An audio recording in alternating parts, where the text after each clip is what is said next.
t'es ruiné le dos avec ton truc à la con.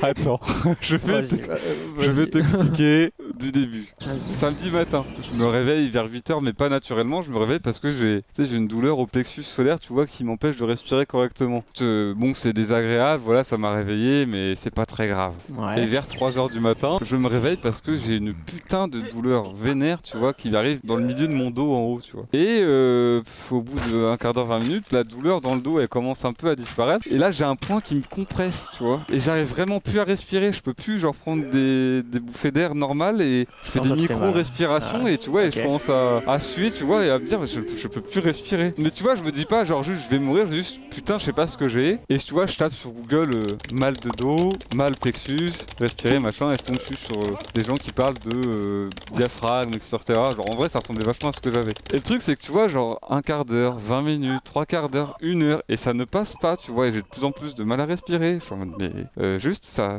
continue, et je sais pas jusqu'où ça va aller, en fait. Donc, j'appelle, truc où t'appelles, et t'as un médecin qui décroche, tu vois, et qui te dit, faites ça, ou on vous envoie quelqu'un. J'appelle, j'explique que, genre, je sais pas s'il y a un lien, mais j'avais hyper mal dans le dos, que j'ai une douleur là dans le plexus, et que j'arrive vraiment plus à respirer correctement, et que ça passe pas. Le gars me dit, je vous envoie quelqu'un. Franchement, c'est rapide, vraiment, SOS médecin, il vient au bout de, je sais pas, 1 heure, 1 heure et demie. Là, en même pas 10 minutes, j'entends un camion. Je me dis, c'est bizarre quand même, SOS médecin qui vient un camion. Et j'entends dans mon couloir à mort de gens. Et là, j'ouvre, tu vois, et je vois une équipe de 4 pompiers qui sont là, et je suis en mode, alors bonjour, je m'attendais à un médecin en fait. Et je suis en mode, ouais, alors asseyez-vous, etc. Tu vois, ils débarquent avec tout le matos, ils me mettent des électrocardiogrammes, machin, ils me mettent un truc sur le doigt, bref, ils font plein d'analyses. Ouais. Et ils me disent, il y a une équipe de 4 personnes du SAMU qui arrive. Et juste, je souris en mode, et je me retrouve avec 8 personnes dans mon 35 mètres carrés. Et après, ils me font, là, il y a rien de préoccupant, mais on va quand même aller aux urgences. J'étais en mode, putain, non, mais moi, à la base, je voulais juste qu'on me donne un médicament et qu'on me dise, ouais, asseyez-vous dans telle position, tu vois, genre. Et moi, j'étais en mode, je veux pas tellement aller aux urgences. Bref, du coup, il y avait un des sapeurs-pompiers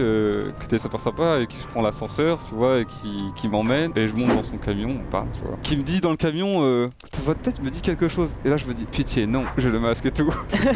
Et non. Et là, il me dit, Flantier. Je fais, ah putain. Oh putain, carrément. Même pas, il a dit acide, il a dit, Flantier.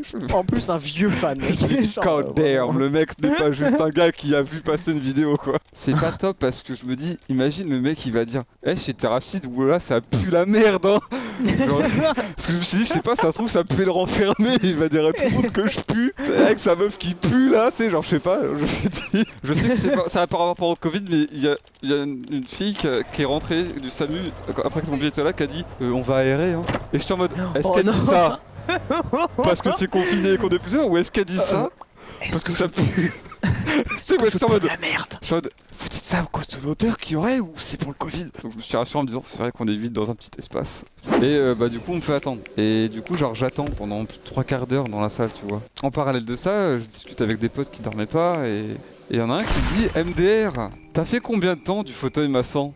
Et je lui dis, oh non, mais c'est incroyable cette histoire, non mais c'est génial. Et je lui dis, je sais pas, genre... je peut-être un peu forcé sur le bail, genre j'ai dû faire au moins 4-5 heures, tu vois. Et parce qu'en fait je comprenais pas pourquoi le fauteuil maçon il s'éteint tous les quarts d'heure. J'étais en mode c'est chiant, faut rappuyer dessus parce que moi j'adore, tu vois. Et il me dit, tu sais que c'est genre 20 minutes par jour. Je dis oh non. Donc j'ai cette discussion avec lui, je me dis j'espère que ça n'a pas de rapport avec ça. Mais et il y a une dame qui vient me voir. Et là, la dame me dit vous avez fait du sport récemment? Je lui dis ah bah non, l'inverse, tu vois.